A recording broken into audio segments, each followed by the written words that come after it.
தமிழகத்திலும் ரக்ஷாபந்தன் சிறப்பாக கொண்டாடப்பட்டு வருகிறது. வட இந்தியர்கள் அதிகம் வசிக்கும் சென்னை சவுகார்பேட்டையில் இவ்விழா கோலாகலமாக கொண்டாடப்பட்டு வருகிறது. சகோதரர்களின் நெற்றியில் திலகமிட்டு இனிப்புகளை கொடுத்து பின்னர் பெண்கள் ராக்கி கயிறு கட்டினர். நான் ராக்கிக்காக இங்க வந்திருக்கேன். ராக்கி இயர்லி ஒன்ஸ் வரும். அங்க ராக்கி ஒரு நாள்ல எல்லா பிரதர்ஸ் சிஸ்டர்ஸ் ஃபுல் ஃபேமிலி கூட இருப்போம், நல்லா கொண்டாடுவோம். ராக்கி வந்து it is a sign of thread of victory which the sisters tie for brothers for a good and happy year. இப்போ போற காலகட்டத்தில் யாருக்குமே யாருக்காக டைம் இல்லை ஸ்பெண்ட் பண்றதுக்கோசரம்.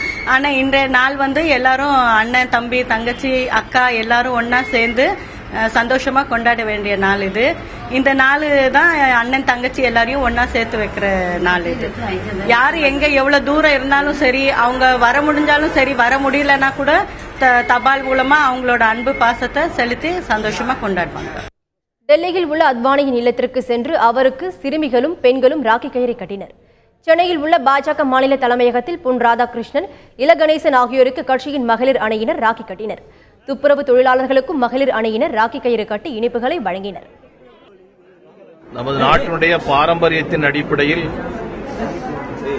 சகோதர சகோதரிகள் உறவை வலுப்படுத்தக்கூடிய தினம் இன்றைக்கு நம்முடைய கமலாலயத்தில் பாரதிய ஜனதா கட்சியினுடைய மகளிர் அணியினுடைய சார்பில் ரக்ஷாபந்தன் விழா அவங்க கொண்டாடுறாங்க.